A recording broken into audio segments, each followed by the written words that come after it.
people are still coming in. So I'm trying to admit them as quickly as possible.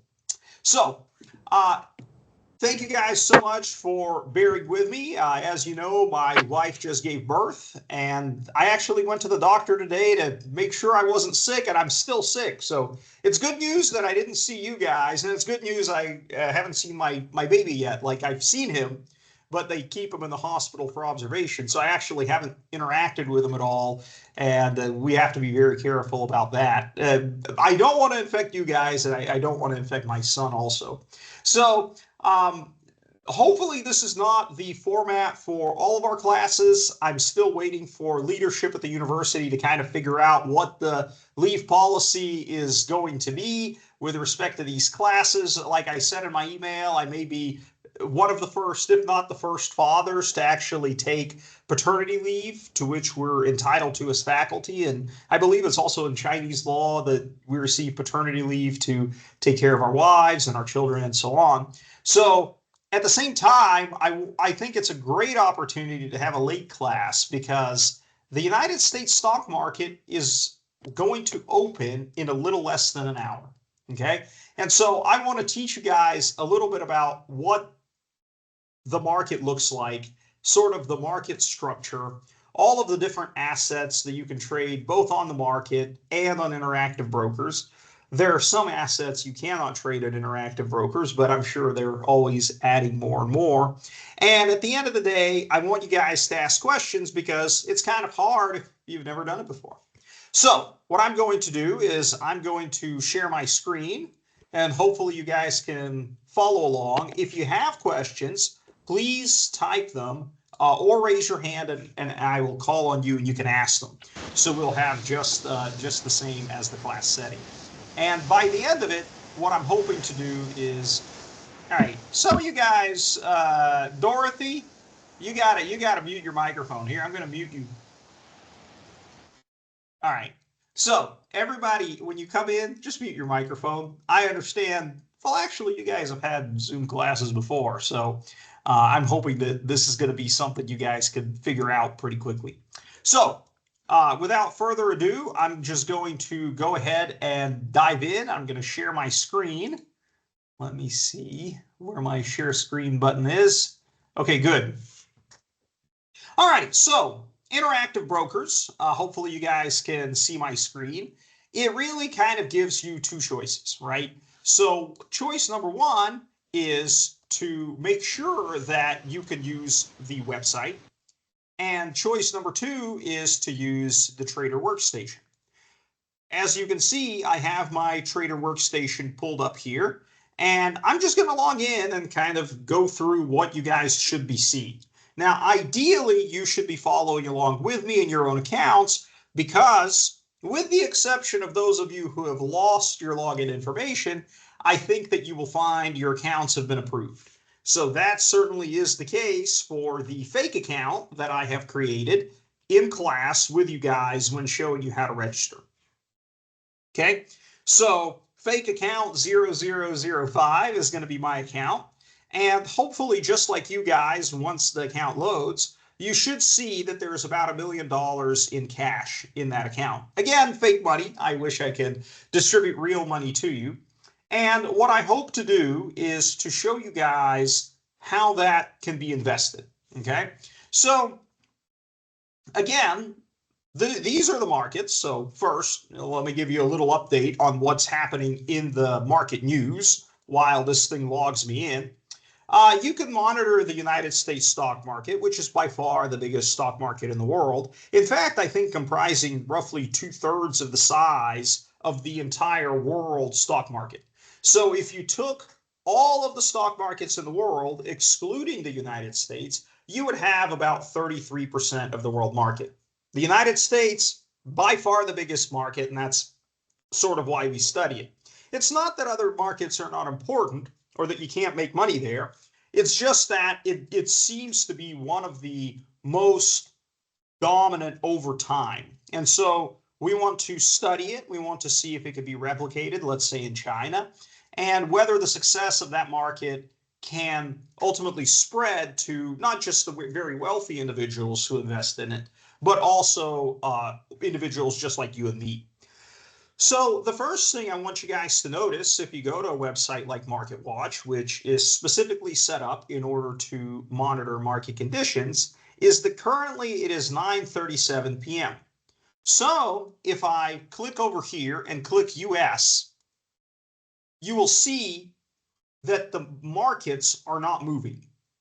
The Dow Jones, which is the Dow Jones Industrial Average, comprising 30 of, let us say, hand-picked blue chip stocks. This is why you guys we're doing this by Zoom. Excuse me, or Teams. So the connection lost. Oh, connection gained. All right, we're actually in. Okay, so Interactive Brokers is still loading, which you're going to find is the case because the Zoom meeting is going through. But before we get to Interactive Brokers, let me go back to MarketWatch. So what you see is that the S&P 500, the NASDAQ, and the Dow Jones, they are trading they're not trading at all. You see that the number is not changing. The Dow is at 43,461.21, and it's not moving. Okay. When we check back on this number again in about 52 minutes, you're going to find that it's going to start to move. The reason for that, again, is because American markets are currently closed, right? They open at 8:30 a.m. 9:30 a.m. Eastern Standard Time, which is New York time. So right now, all of these indices, right, they are completely stationary. Just so that you know a little bit about them, I already told you about the Dow Jones. The S&P 500, again, is an index of, let us say, the top 500 stocks in the United States. And this index is huge. It's actually become more popular than the Dow Jones index. The Dow Jones, take 200 years ago, or maybe 150 years ago, was very popular because there weren't that many companies trading on the stock exchange. Now we have, roughly 3,500 companies. And so the top 500 companies out of those 3,500 companies make up the S&P 500. The NASDAQ exchange is, or the NASDAQ index, corresponds to all of the stocks that trade on the NASDAQ stock exchange. And so that index essentially tracks the performance of stocks that are more or less tech oriented, right? You're going to find, your NVIDIAs, your Teslas, all of those companies, even before they entered the S&P 500, those companies used to trade on the NASDAQ. And there are a lot of up and coming companies, right? Let us say tech startups that trade on the NASDAQ, but are not yet included in indices like the S&P 500. So the NASDAQ is yet another, index that you should know about. The reason the indices are up there is they sort of approximate the performance of the market as a whole. When we talk about the market being up or the market being down, we're typically talking about the S&P 500 and or the Dow. Now, we also mentioned the NASDAQ. As you can see, it's a very fast growing index. All of these indices started at 1. So the S&P 500, how many ever years ago, essentially started at 1. And over time, with compounding returns, it has now grown to almost 6,000. The NASDAQ is almost at 20,000, and the Dow is at around 43,000. So really, if I was predicting, probably one of these days, the NASDAQ will surpass the Dow in total value. And it's possible that the S&P 500 will also surpass the Dow Jones Index many, many decades in the future. But I'm not exactly sure it'll surpass the NASDAQ, because the NASDAQ actually, at least in recent years, has certainly outperformed the S&P 500. You can also see some other assets trading here. You can see VIX, which is the indicator of volatility in the market. Now, people don't like volatility because we're risk averse. So as a result, if the VIX is up, that means it's known as the fear index. That's how fearful people are, right? In sharp downturns or sharp upturns, most particularly in bear markets, you see a very, very high VIX number because volatility is high. A lot of people are selling. You can see gold up here. Now, you guys, you can all buy gold. You can find it at your local jewelry store. And so that's certainly an important thing to keep tabs of, because it sort of tells us, well, what is the relative value of gold to the dollar? And so when there's a lot of inflation, like in the United States as of late, you will see the price of gold rise. And recently, the price. Uh-huh. Uh-huh. Repeat. Repeat. Somebody said something. Somebody said something.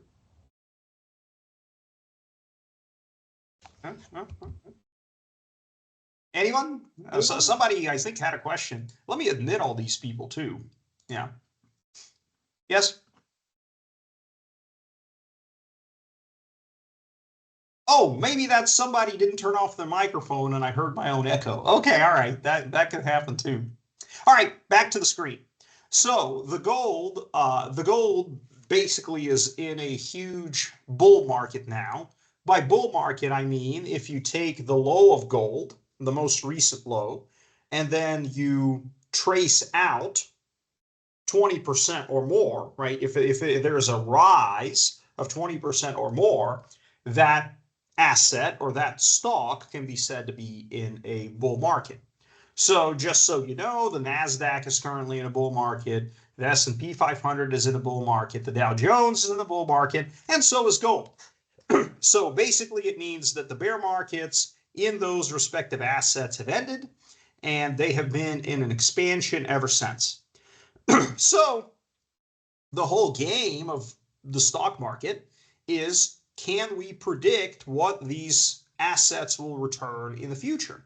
Because if I can anticipate that gold will be worth 4,000 a year from now, then that's a great opportunity to buy.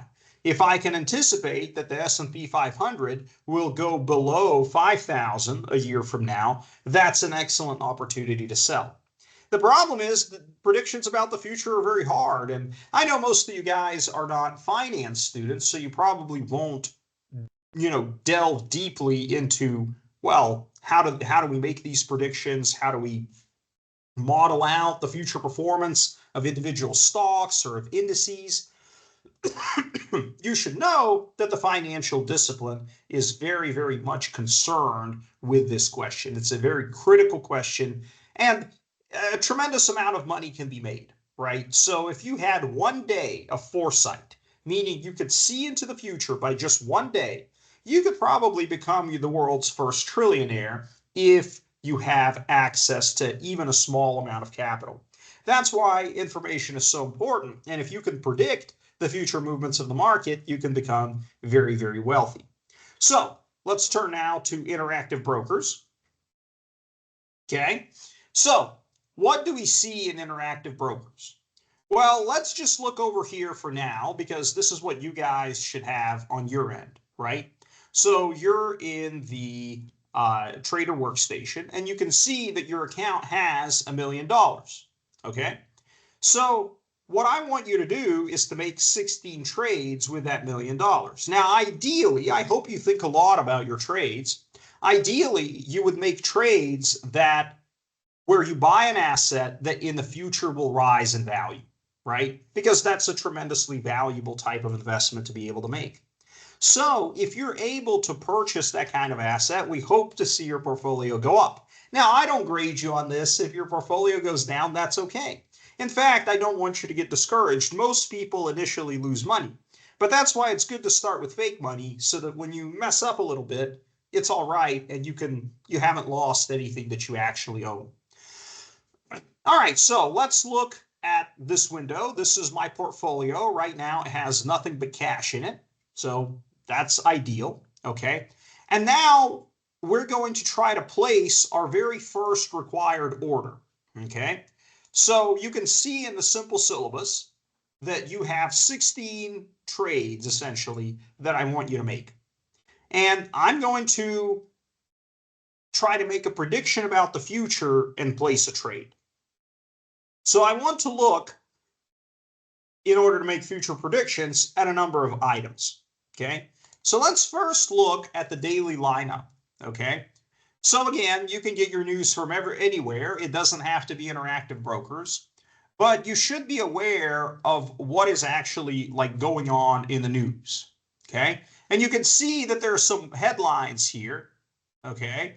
That you guys should review. All right.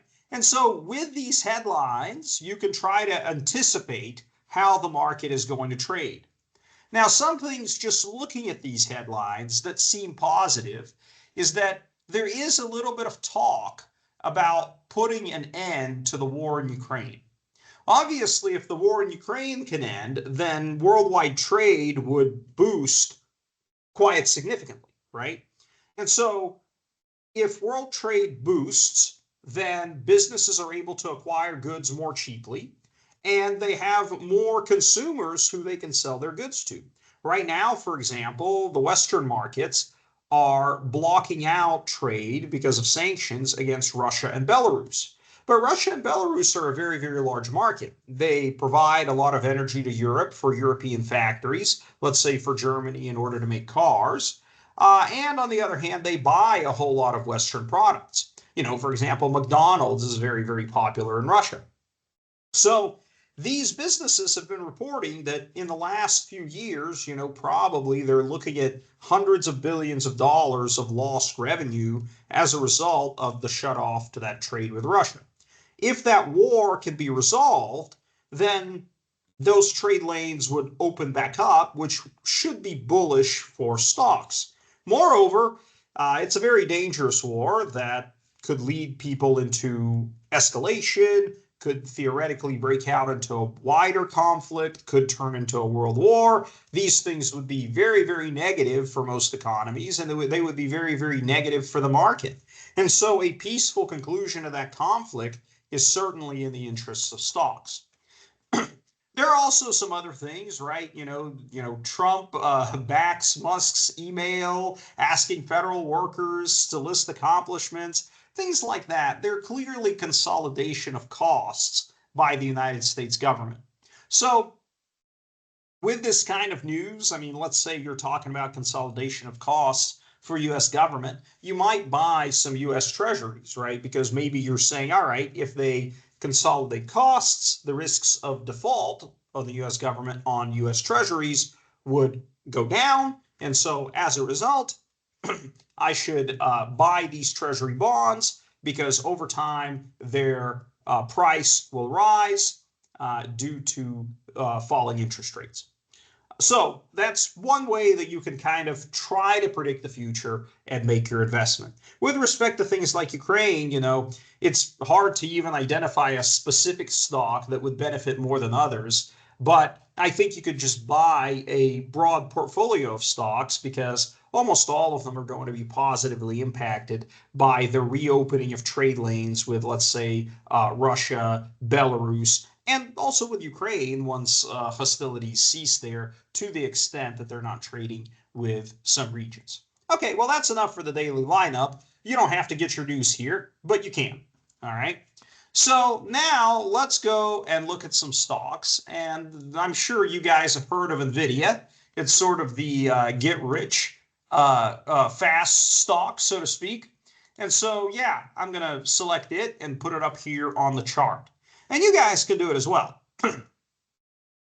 So you can see, even though, it's sort of a get rich quick stock, you'll also find that at least recently, it hasn't been doing like amazing. Okay. And so, that's all right. I mean, feel free to kind of look at other dates, right? And by the way, you have to let the data load. Okay. You can kind of see that, the stock is has been both higher and lower.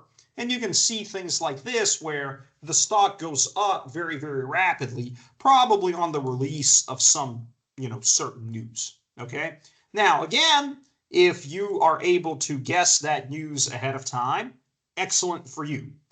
Yeah, for most people, it's kind of hard. It's very hard to predict those developments. Okay.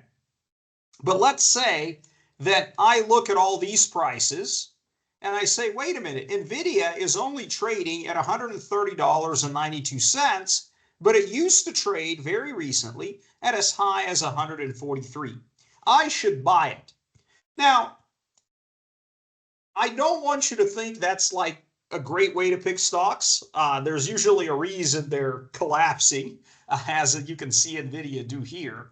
But let's say that was my strategy, right? I'm going to buy stocks that have been down recently and hope that they rebound to the highs that they once held, okay? So I'm going to go here. Here's NVIDIA, all right? How many shares am I going to buy? Well, the assignment says to buy 100, okay? This little ticker here lets you decide whether you want to do limit, mid-price, market, and so on. For the purposes of this class, and I can explain it to you privately what it means, like, you know, mid-market or limit or some of these fancier order types, let's just do market for now, okay? You're then going to be asked, well, is this going to be an order that occurs during the day, right? Meaning that if the order does not go through, will it automatically close at the end of the day? Or is it GTC, which is good till closed? In my opinion, just leave day for now. If you want to know what GTC means, I'm more than happy to explain it to you and what it means for an order to just close. Just a brief reason why you might want an order to close is you place an order today and the news changes wildly overnight. You wake up in the morning and the order that you placed on the prior day is still open. It's still unfilled. And all of a sudden, you know, you're stuck with a security you didn't really mean to buy at that price on those conditions. Okay, so we're buying, so we want to hit buy. Okay, you can see everything has turned blue. And then we're going to hit submit. Okay, now this is really important. Look what it's doing. It's telling me what is going to happen as a result of this purchase. Okay, so you can see that 100 shares of NVIDIA at 130.87, right, is going to be 130.87 times 100, okay, which approximately, okay, they're approximating because there is a spread between what people are willing to buy it for and what people are willing to sell it for, right? And you can see that those bids and asks are moving a little bit, right? And so it's giving you an approximation of how much money you're going to spend, okay? And then it's going to tell you, like, hey, what is your position going to be? Currently, your position is 0, meaning you hold 0 shares of NVIDIA. After this trade, you're going to have 100 shares, okay? That's going to be the change, and this is the post-trade view, all right? So let's just do it. Don't worry about the margin stuff. This is something that I would teach you in a more advanced class. Just know that when people go out on margin, they're borrowing money in order to invest in stock, and it can increase your returns if you're fortunate and you correctly predict stock movements, but it can greatly hurt you if you do not predict them.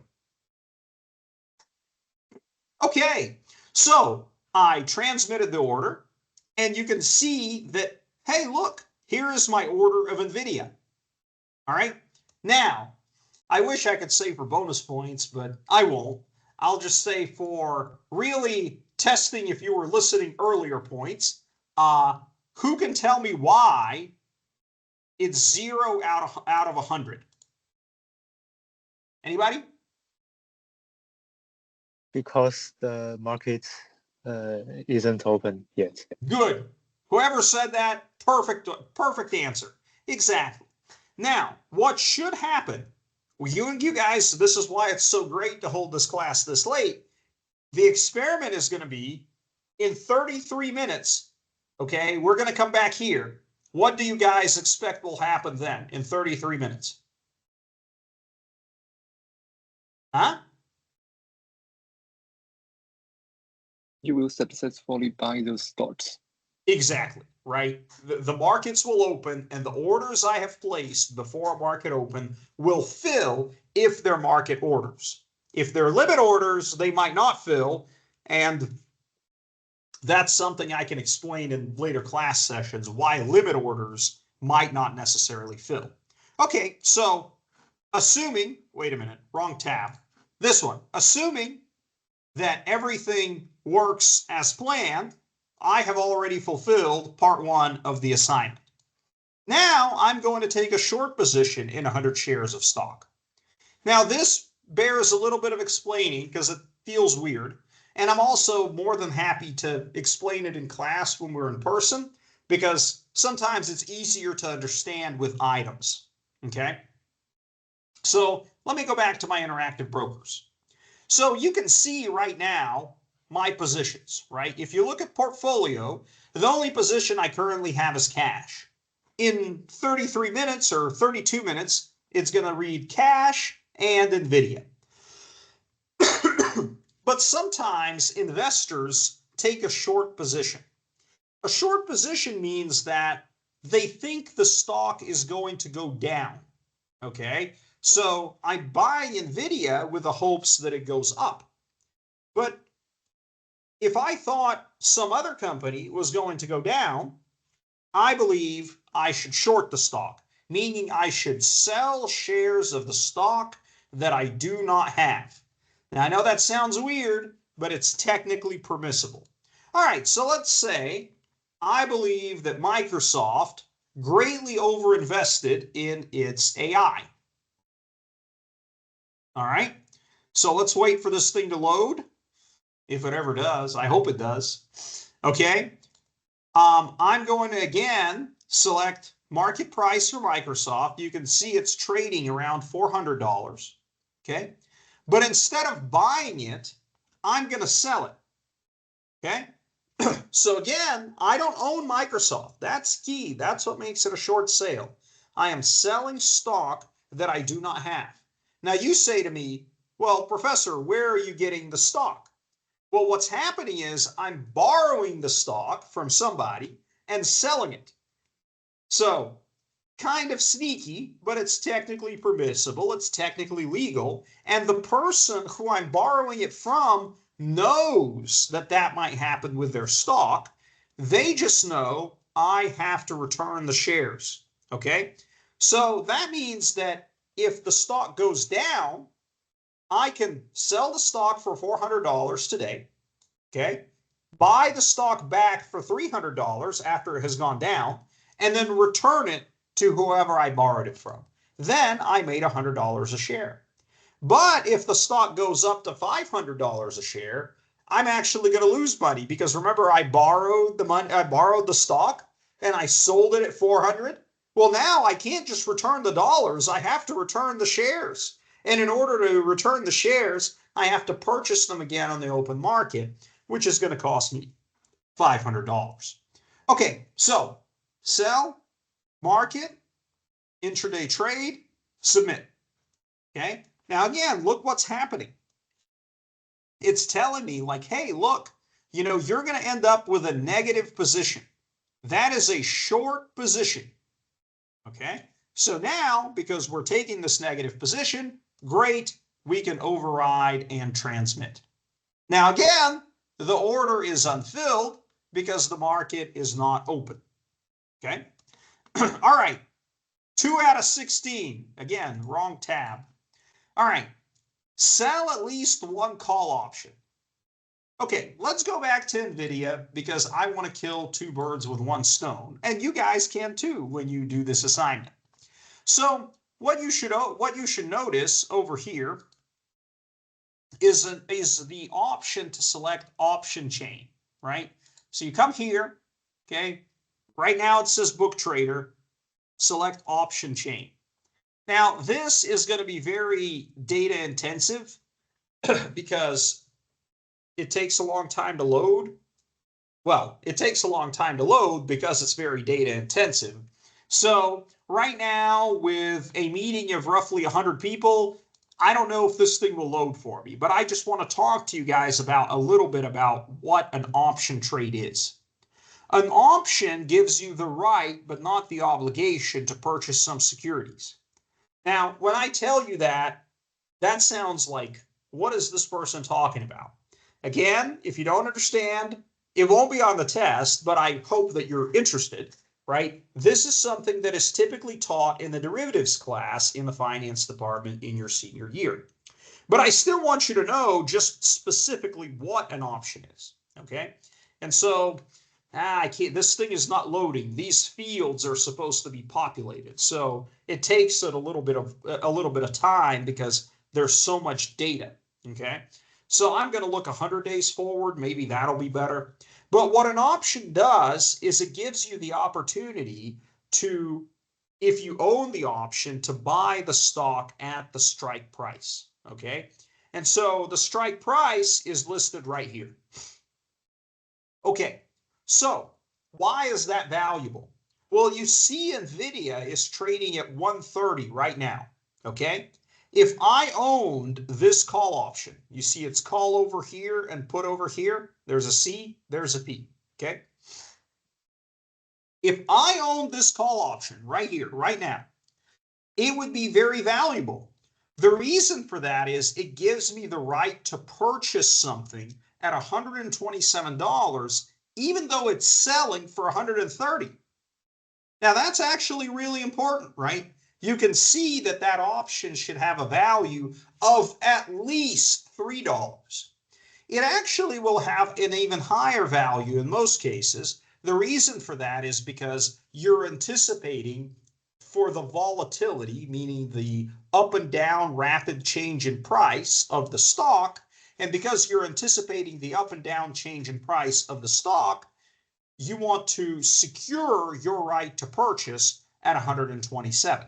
That's why you see everything here in blue. That means those call options are in the money. Whoever bought those call options a long time ago, right, is now able to purchase NVIDIA for a smaller price than it would otherwise be possible to purchase it. Notice these options here. Now, again, the thing is not populating. I'll show you an options chain when I get better internet, maybe in class. But you see these options are colored in black or dark green. These options are out of the money, meaning that right now they're not very valuable. For example, the 134 call option. The 134 call option would be valuable if NVIDIA was greater than $134 in price. But right now, it's less than $134 in price. Remember what a call option gives you. It gives you the right, but not the obligation to purchase the stock. So why would you need a right to purchase NVIDIA at $134 if it's available on the market right now for $130, right? It's already cheaper on the market. This option is not very valuable to you right now. But I want to caution you, it doesn't mean the option has no value. Notice these options expire in 17 days. It's definitely possible for NVIDIA to rise to the level of $134 a share. In fact, we saw just a couple of weeks ago, it was trading at 143. So this option used to be very valuable. As a result, this option will still have some value. Let's see if I can buy it. Okay. All right. You can see the chart is very messy because it doesn't trade so often, but this is the NVIDIA option, March 14th, 2025, strike price 134. I want to buy. I'm going to buy at the market price. Okay. I'm going to hit submit. Okay. It tells me what's going to happen. It's not particularly interesting. All right. Here's some wonderful Vegas and Deltas that you guys can learn about in the future, but it kind of tells you your the payoff of the option and then the payoff of the underlying asset. You see the option, which is the solid line, excuse me, is not valuable. right? Its value is below zero. Why below? Because you're paying something for the option, okay? So its value is going to remain negative until the price of the stock goes up. And then all of a sudden, right, the value of the option will actually increase. And again, hopefully you guys are also able to follow along with this on your end as well. All right. I don't know why Interactive Brokers is so cautious. You always have to override and transmit, so I will. Okay, transmitted. Again, all right, we've purchased an option. Now I want to sell an option, okay? Well, in order to sell an option, okay, you just do the same process. You can just hit sell, all right? But it's not fun to kind of sell and buy the same option. So I'm going to do a couple of things. I'm going to buy another stock just so you guys can see me do it, okay?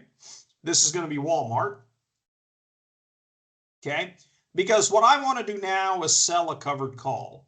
To sell a covered call, you actually have to own the stock that you're trying to get, all right? I'm going to buy Walmart,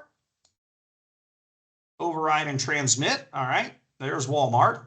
And then I'm going to come over here. Hang on, let me get rid of this. I'm going to go to option chain. Where's my option chain? What, do they not have Walmart options? Seems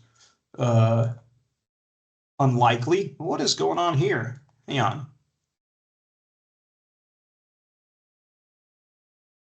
Okay. Oh, it wants me to, because this isn't my usual account, it doesn't have all the permissions. All right. Okay. There's option chain. Okay, so Interactive Brokers, because of the internet right now, it's a little bit slow. All right, so I'm going to sell a covered call. Now look, notice that the option expiration dates are here, and you can get more option expiration dates. In fact, you can look into the future.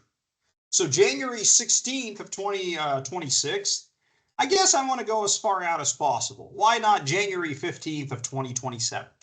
Okay. And what I'm going to do is I'm going to take a position. You don't have to do this, of course, but here, I'm just going to load all of them. I'm going to sell an option. Remember, when I sell a call option, it gives somebody the right, but not the obligation to buy the shares from me. I'm going to sell it outrageously far into the future at a price I would be happy to sell Walmart. This is called a covered call strategy. Okay, why? I own Walmart, okay, and I'm selling a call option. So I'm going short the call option, right? I don't own the call option right now. I'm selling one that I do not own. But the reason it's covered is because I have the underlying asset. And you can see it's one of our requirements. So buy, market, it should be sell. Yeah, sell, market. Okay, submit. Okay, notice I'm technically taking a short position in this option. Okay, technically. Okay, there it is, placed. All right, now I want to talk to you guys a little bit about put options. Let's go to Apple, another stock you guys should be well familiar with.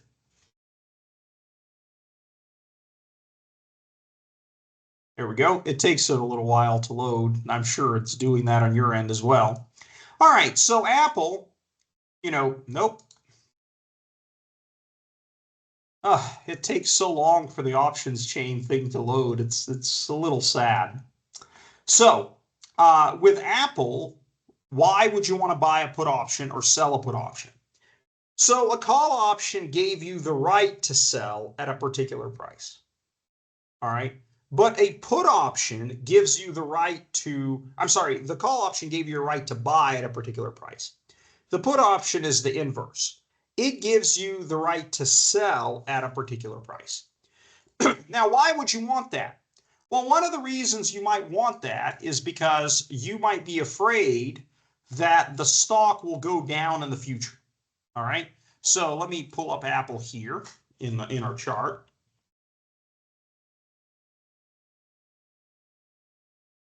Okay. So there's Apple. And you're like, yeah, it's going up. Apple does nothing but go up. Okay. And if you load some past data, that has more or less been true. It's a very profitable company, one of the most profitable in the entire world. But you might be concerned, like, hey, wait a minute. I might want to sell this stock. I want to lock in my gains at its current price. But maybe for some reason, perhaps for tax purposes, you're not able to sell Apple right now. Okay, so you have to hold those shares. You just need a guarantee, basically an insurance policy, on your ability to sell Apple. Okay, so then you would pull up Option Chain. What is this thing still? Yeah, all right, there's Apple Option Chain. So let's go a little bit into the future here. Let's say January 16th of 2026. And again, the data is not displayed for you, but that's only because the internet is slow. I can show you guys in the future kind of what these things sort of look like. And you will notice that our call options, which are here on the left, are the inverse of our put options, which are here on the right.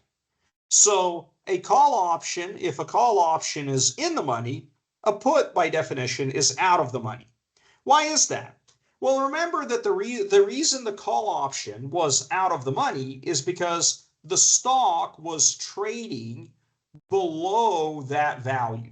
Okay, so Apple at 300, right? The call option is not so valuable because Apple is trading for cheaper than that. So the right to buy Apple at 300 is not particularly valuable at that moment. Okay.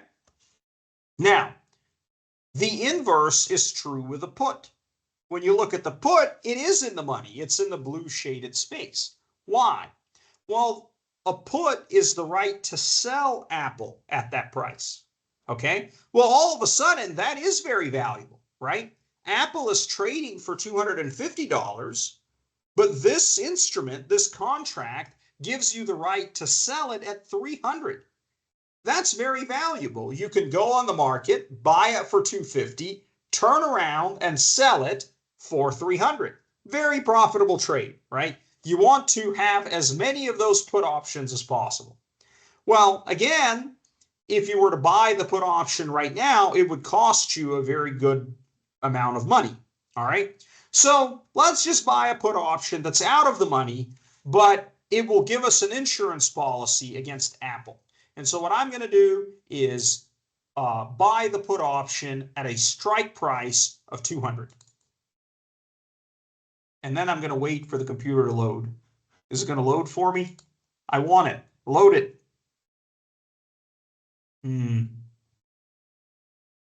Maybe I have to input it myself. All right, hang on. Let me minimize it. Go away. Okay, good. So it's entered into the order. All right. So again, we're buying it. We're buying it as an insurance policy. For Apple stock, we haven't even purchased yet, but we just think we want to have it. All right. So let's purchase it. Everybody ready? Go. All right. So again, this is the chart that lets you know when it's valuable, when it's not valuable. You can see that if Apple is trading above 200, it's not going to be very valuable, right? Because again, why would you sell Apple for $200 when right now you can sell it for $250? Okay, so then it's not very valuable. It's super valuable here, right? Why would you not want the put option if the market is only giving you $175 for Apple, but the put option is allowing you to sell it at 200? Okay, so let's transmit. Okay, so now we have purchased a put option. So far we've done, hang on, 1 and 2, okay, 3 and 4, okay, we've done 7 because we bought that covered call option, okay. The only thing we have to do is sell a put option. Okay, well, yeah, let's find a put option to sell. So when we sell a put option, we're giving somebody insurance. We're saying, hey, look, if things get really bad, I will jump in and I will buy this stock for you at a settled price. Okay. So I don't know. What stocks would you like to own at that price? Let's see if Boeing is still for sale. All right. So Boeing is a stock that's been doing horrible because all of their jets have been falling out of the sky. And as it turns out, people don't like to fly in jets that are flying out of the sky. Let me try to enter it and go directly to the option chain. So hang on. I just want to go to options. Yeah. Okay. So again, all we're trying to do is sell a put option. And I guess what I would like to do is to give somebody like, I want to give them a put strike price that, they can't, I would be happy to own Boeing at this price. Now you can see that Boeing is currently at 180. Okay. Let's say, and I'm not saying this is the way you should invest, but it's a possible strategy. Let's say you have a little bit of cash. You can see we have about $1 million, and you would just be thrilled to own Boeing at 80. Okay, if it ever went down to 80, you're willing to buy it then. Well, if that's the case, you can sell somebody that insurance contract, right? And so we're going to write that put option. Okay, sell. There's the put. Okay, we're going to do the market price and we're going to submit. Okay, all right, now we are pretty much done, I would say, with almost half of the assignment. Okay, now remember we talked about bonds, so why don't I teach you guys how to trade a bond? Usually bonds can be found in these places called bond scanners, okay? These places, these tools. All right, so remember I talked about that maybe good things are happening for U.S. Treasuries.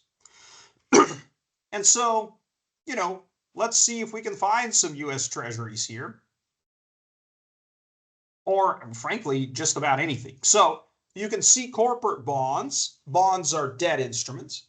So those are issued by corporations, kind of like stocks. But you've got U.S. Treasuries, very, very popular, okay? And so you can just, select something. How will I even enter the date here? Okay. I want to sort high to low on the coupons. You can try it a different way. And then, let's see. I'll take the T-notes and I'll take the T-bills. So I want all of them. I don't want to make any kind of exclusion criteria here. Let's just hit search.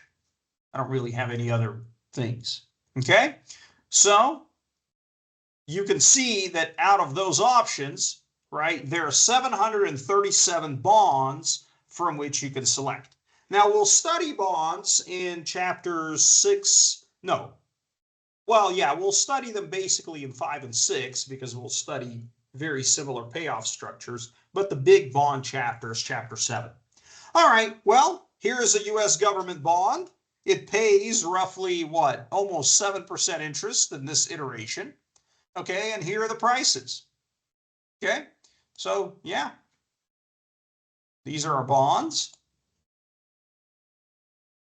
And I'm going to try, let me admit this person. What you can then do with these bonds is you can load them into your purchase window if the website will cooperate given the volume, right? So you can see, here we go. I have placed a whole bunch of limit orders by accident because the internet is slow. I just need one, okay? So let me cancel one of them. So let's see.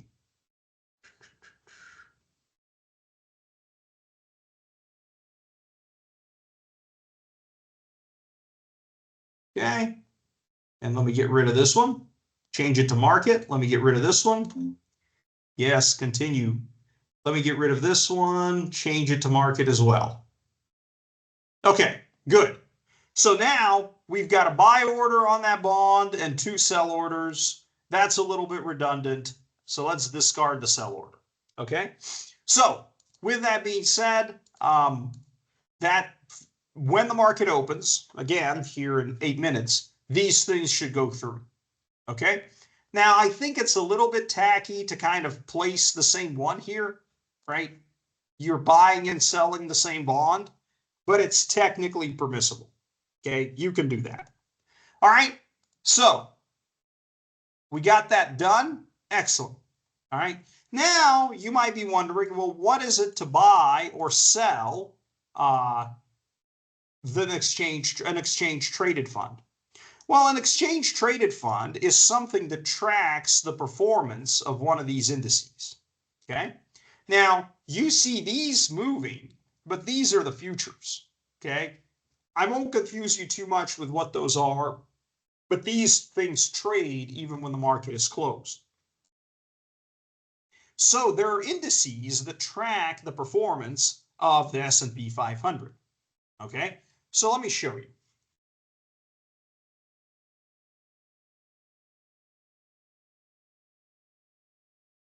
Well, that says something. What should I choose here? See, I have my VPN on, so I don't, should I choose that? Oh, Yahoo got banned. I forgot about that. It got banned in China. Huh. What do I use? Well, let's go over here and let's just look it up. So one ETF is called VOO. All right. An exchange traded fund basically tracks the performance of the S&P 500. Okay.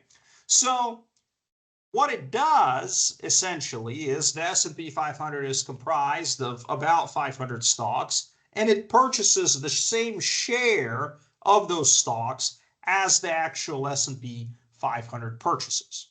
Okay, so again, I'm having a little bit of trouble with the internet speed, but typically there would be a chart there. Okay, and if you take the chart of the S&P 500 ETF, VOO, and you compare that chart to the chart of the S&P 500 itself, they would be almost perfectly on top of one another, right? And so let's go back to IB. I'm going to close my bonds. I'm going to close my options. That's probably what's making the internet run slow. I'm going to come back to Forex in a minute, so I'm going to close it. Okay, so let's come over here and type in VOO. All right, so VOO is this S&P 500 tracker, and once it loads, I'm going to be able to either buy or sell it. I encourage you guys to buy the S&P 500. So just so you guys know, the standard wisdom, if you have absolutely no ideas whatsoever at all, the standard wisdom is buying the S&P 500 probably doesn't hurt. Okay, so all right, there it is. It's loaded. There is its price. We're going to put in the market, submit. Okay, now you can also sell an ETF. I'm going to find another ETF, which I happen to know. This one is known as VTI. Okay.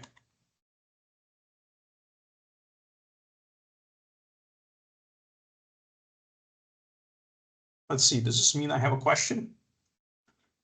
Oh, no. People are just coming in. All right, cool.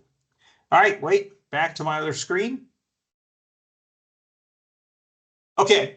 So then when you've got VTI, and I really wish it would load, it'd just be amazing. Yeah, there's VTI, and then let me put it in here so you guys can see it.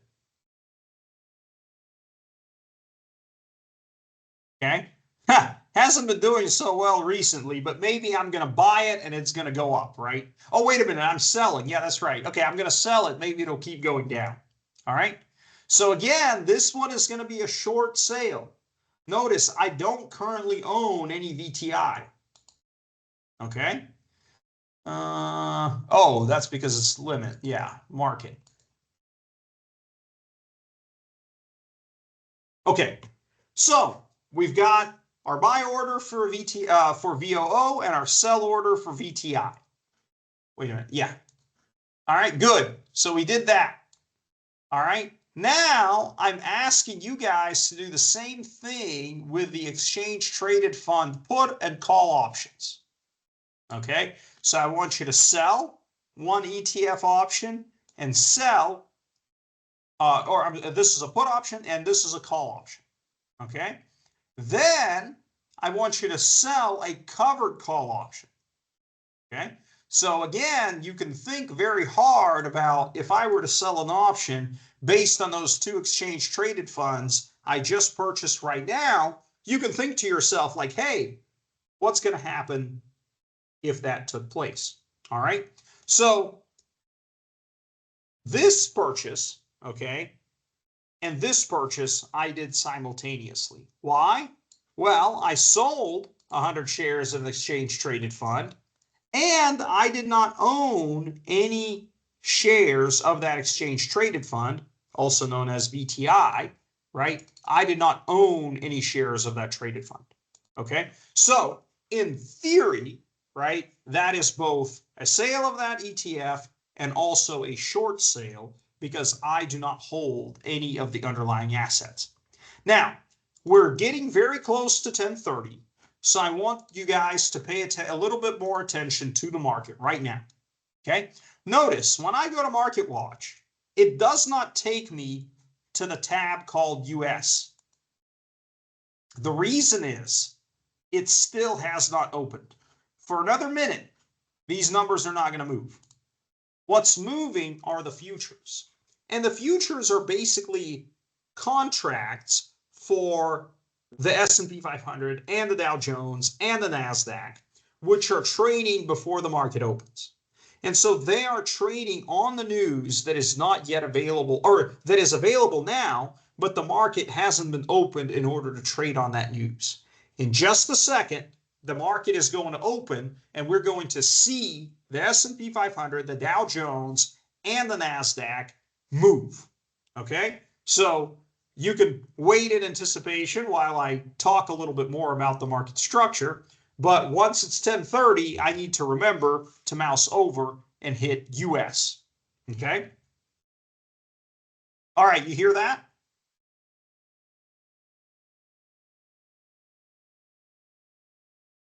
Okay? All those orders we just put in got filled. Okay? The only one that did not get filled is this Boeing order. And I suspect it's because there's nobody trading Boeing options that low. Okay? So I would have to go back and modify this order a little bit. Okay? So instead of 80 put, right? See, this is what I mean when I say some of them may not fill. The reason they do not fill is because no one is even trading that security. Okay, so make sure to double check. Okay, in this case, my internet was not displaying the open interest on the option, so I wasn't able to see whether anybody was trading it or not. What I can do is I can cancel it, okay, and then I can go back and sell that option again. So I'm going to cancel this order. Okay, I can then go back and try to sell an option with a price that is a little bit closer to what the trading price for Boeing actually is.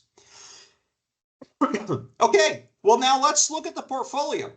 All right, we have a portfolio now. Notice we have our ETF, which is VOO. We have NVIDIA, which is NVIDIA. We have VTI, okay, which is this negative 100. That's our short position in an ETF. We have all of these options here, right? This one is what? Yeah, this one's the call option. This one's the put option. Okay, this is the Walmart covered call option, and we have Walmart. All right, and then we've got Microsoft, which is the stock we sold short. So basically, I need to go back and figure out how to fix the issue with a Boeing option, which that's kind of y'all's homework. And then I just wanted to show you one more thing, which is the currency exchange.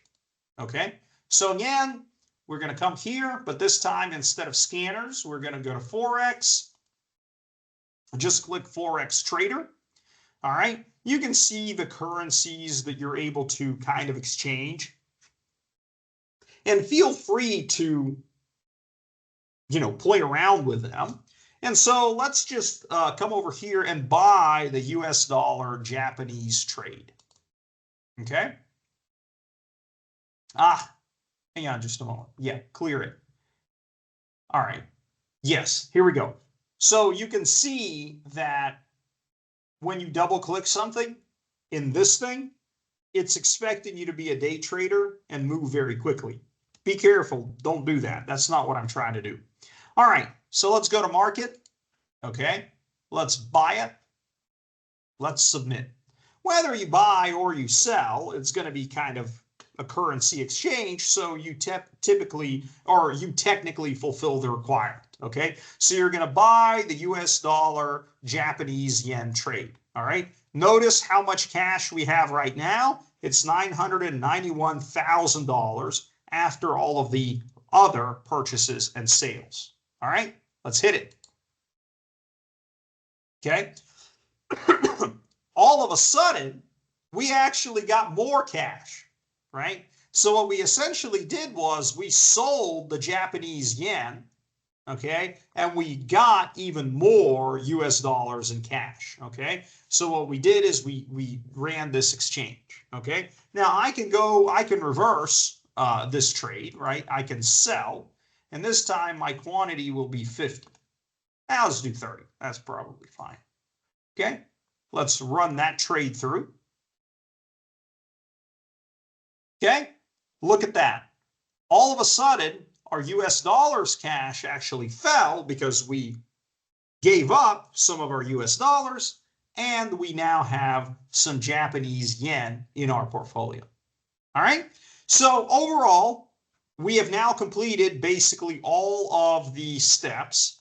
The only thing that is left is for you guys to figure out how to do these with ETFs, but it's identical to stocks, right? So everything you just saw me do for the options on the Boeing or the options on Walmart or any of these other companies, you can just find your favorite exchange traded fund and experiment with the options for those funds.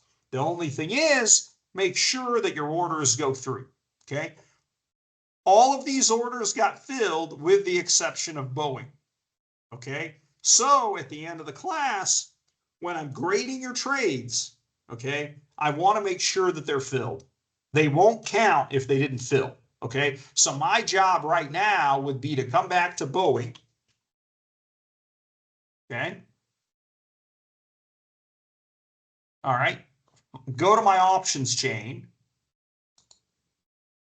come over here. Hang on just a moment. That was a put. Yeah. Okay. Come over here. And I was selling it. Yep. I'm going to sell it. Market. Submit. Okay. There it is. Right. Quick fix. I noticed that something did not fill.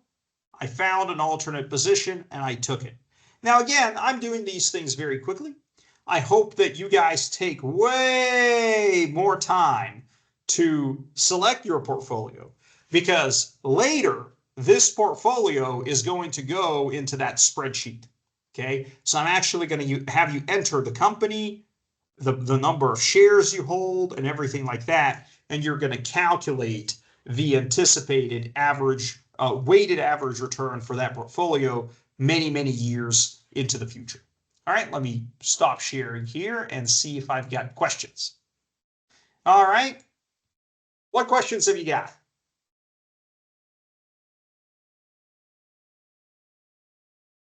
Anyone? Hello, Doctor. Yes, I sir. want to ask which is the deadline of this assignment? Let me see. Let me go back to the syllabus here, because it's got a date in there in the calendar. So what I will have you guys do is do your final project presentations on the week of the 12th and the week of the 19th. Then I'm going to give you some comments on those presentations, hopefully improvements you'll make, and then I'll have you guys turn them in probably June 3rd. Does that sound okay? Okay. Yeah. So then once they're in, I'll grade them and try to distribute the grades very promptly after that. So for your presentations, again, I'm confident we're going to be back in class at that point, right? For your presentations, I do want you guys to explain why you're buying it. Like what I did just now, I did really for demonstration purposes. There was maybe a reason that I bought US government bonds, like we talked about with the end of the Ukraine war, for example. But I want you guys to actually give me a reason why you think Microsoft is going up or down. And what we're going to talk about in chapter 2 and chapter 3 and so on, we're going to look at some indicators on whether, some fundamentals, right? How much revenue the company has, things like that, which can be good indicators for the future performance of the firm. So I don't want you to have those memorized. That's not necessary, but you can at least tell me like, hey, here's some reasons that I bought this stock or this exchange traded fund. Okay, thank you. And another question for me is, let me pause you because Yu Wu has her hand up. So Yu Wu, you're in, but you come back in just a second. Professor, because in this online course, I saw that you did so many steps, and some of steps I didn't catch up. So I was wondering that to watch your record, and I want to make sure that I didn't make it wrong. That we need to learn how to do this, like buy and sell, but like do not need to buy exactly same as you did, like you buy apples, Walmart. So Yes, you're exactly right. You don't have to buy the things that I bought. You can have your own ideas. okay. And in fact, I'm going to be upset if you turn in exactly my portfolio because I put zero thought into what I was buying, right? I mean, there was no mathematical analysis. I just decided, I'm going to buy Walmart in order to demonstrate a certain concept, right? So I do want you to make your own decisions. And with respect to the recording, I'm going to download it to my computer and then upload it into the files folder on Canvas for all 3 classes. So you'll be able to watch again. And I'm always happy also to go over it with you in office hours. I mean, I know these things kind of move quick. The problem is when I have office hours, the market is closed. So you won't know for sure whether the orders will go through. Okay. So like you teach us like these steps to trying to tell us how to do this sell and buy, and we will use the whole semester to like prove what we want to buy and like use that in presentation to show that. Like Yes, we but look here's what I would encourage you to do though. I would try to get my purchases in the first 4 weeks of the semester. The reason is remember that the presentations are in mid-May. And so when you're presenting, you should already have a portfolio, a full complete portfolio that you're presenting. So like we need to buy it and consider it in earlier like this month or the next month, so that after several months in the mid-May we will have the material to present. yes. Oh, okay.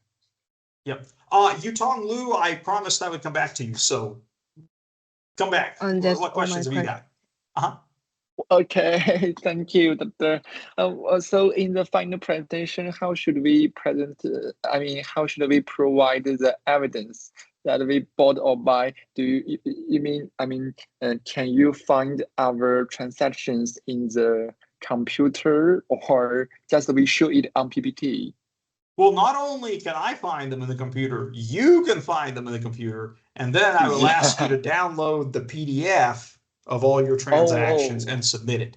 And again, Interactive Brokers is expansive, so I'm not actually finished with the presentation. I will show you how to pull those up. If you're really enterprising, you can dig around both on the website and it's actually in the statements portion, right? So you can kind of find that in the portfolio, like in the tabs on the website or in this trader workstation.